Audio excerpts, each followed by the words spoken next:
సామాన్య మధ్యతరగతి ఉద్యోగులు, ప్రైవేట్ పనులు చేసే ఉద్యోగులు లేదా చిన్న చిన్న వ్యాపారాలు చేసుకునే వాళ్ళు సొంతిల్లు ఎట్లాగో కొనుక్కోలేం కాబట్టి ఒక అపార్ట్మెంట్ అన్నా కొనుక్కుందామని వాళ్ళు ప్రయత్నం చేస్తే అక్కడ వాళ్ళకు కూడా రిజిస్ట్రేషన్ ఛార్జీల మోత తప్పలేదు.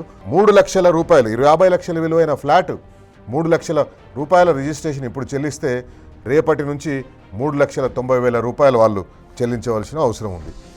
ఇది తెలంగాణలో కాంగ్రెస్ పార్టీ ప్రభుత్వం ప్రజాపాలన పేరుతోటి ప్రజలకు, పేద మధ్యతరగతి వాళ్లకు సొంతింటి కలను దూరం చేసే ఒక ప్రయత్నం చేస్తుంది. వాస్తవానికి తెలంగాణలో రియల్ ఎస్టేట్ పండుకుంది. రియల్ ఎస్టేట్ అసలు ఏం లేదు.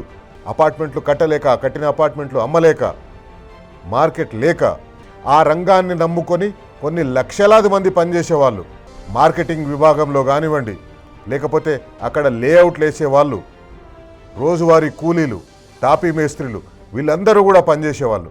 కానీ ఈరోజు ఏమవుతుంది, వారికి ఎవరికి ఉపాధి లేదు.